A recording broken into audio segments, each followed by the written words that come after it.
எல்லாருக்கும் வணக்கம்.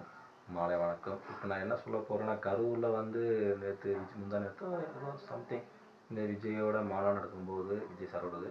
இப்போ வந்து இத்தனை செத்தாங்க, இது விஜய் தான் காரணம். விஜயை வந்து எல்லாரும் கழுவி ஊற்றுறீங்க. அது அந்தளவுக்கு நீ தப்பு. தமிழ்நாடு மக்களுக்கு கொஞ்சம் கொஞ்சம் நினச்சி பாருங்க பார்க்கலாம்.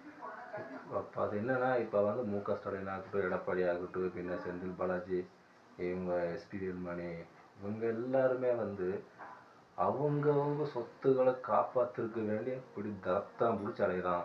ஏன்னா எவனுமே அரசியலுக்கு நல்லது யார் பண்ண போகிற? மு.க. ஸ்டாலினுக்கு இத்தனை வருஷம் இருந்தால் அப்படி ஒரு வெங்காயம் பண்ணாங்க தமிழ்நாட்டில்.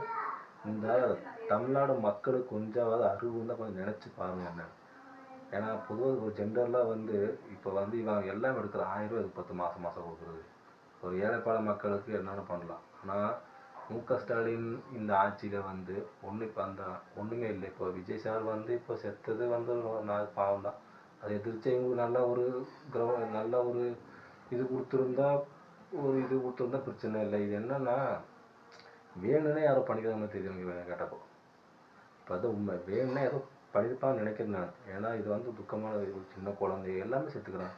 ஆனால் இப்போ இந்த ஓட்டு டிஆர்பிக்கு வேண்டி பல கட்சிகள் பல இதில் எல்லாமே பண்ணுறாங்க, புரிஞ்சுங்களா? ஆனால் தமிழ்நாடு மக்கள் வந்து கொஞ்சம் நினச்சி பாருங்கள். இந்த யூடியூபர் ஆகிட்டு இந்த ட்ரெண்டிங் ஆகிறவங்க, பின்ன இன்ஸ்டாவில் சம்பாதிக்கிறவங்க எல்லாமே வந்து கொஞ்சம் நினச்சி பாருங்கள். இப்போ வந்து ஒரு ராஜா வந்து உலகத்தில் ஆண்டானா அது அவனே ஆள முடியாது, மாற்றி வரணும்ல.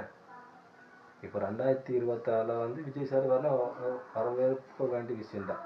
அது வந்து அவரே எதுக்கு எல்லாமே தாக்கி பேசுகிறாங்க எல்லா கட்சியில் ஆகிட்டு. ஏன் ஒரு ஆள் முன்னுக்கு நான் குத்தம் ஏன் இப்போ மு.க. ஸ்டாலின் தான் ஏதாவது பட்டப்பட்டு கொடுத்தீங்களா? அவர் மட்டும் தான் ஏதாவது உலகத்தில் வந்து ஆளணும்னு இல்லை தானே? யார் வேணால் வாழலாம். ஆனால் மக்கள் நீங்கள் தான் தீர்மானிக்கணும் எல்லாமே. இது வேண்டி நான் வந்து டிஆர்பிக்கு வேண்டியோ இல்லை இந்த யூடியூப்பில் சம்பாதிக்கணுமோ அந்த ஏக்கத்தில் சொல்லலை. இல்லை நீங்கள் ஸ்ட்ரைக்கு பண்ணாலும் சரி, பண்ணாமல் போனாலும் சரி, இல்லை கமெண்ட் எனக்கு கணிப்பு பிரச்சனை இல்லை. பொதுவாக ஜெனரலாக கருத்துக்கள் இது அவ்வளோதான். இது பிடிச்சிருந்ததுன்னா இல்லைன்னா ஓகே விட்டுருங்க, அவ்வளோதான் மக்களை. ஏன்னா 2026 வந்து தமிழ்நாடு வந்து புத்தாண்டாசு நல்லா வாழ்த்து. ஏன்னா இவங்க ஆட்சியில் எத்தனை ரேப்பு கேஸு, எத்தனை கொலை குத்தம், என்னமோ நிறைய நடக்குது தமிழ்நாட்டில். ஆனால் தமிழ்நாடு மக்கள் வந்து கொஞ்சம் கூட இங்கே புரிய மாட்டேங்குது. அது ஏன் எனக்கு புரிய மாட்டேங்குது? ஒன்றுமே புரிய மாட்டேங்குது.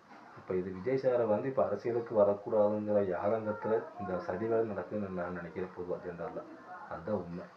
ஏன்னா ஒரு ஆள் புதுசாக செந்தில் பாலாஜிக்கு என்ன இல்லை, எல்லாமே இருக்குது தான். இளமே சொத்து நிறையா இருக்குது. எஸ்பி வேலுமணி ஆகட்டும், மு.க. ஸ்டாலின் ஆகட்டும், ஏன் அவங்க குடும்பம் வராங்க? அவங்க ஏன் புதால் வந்து என்ன போவோம்?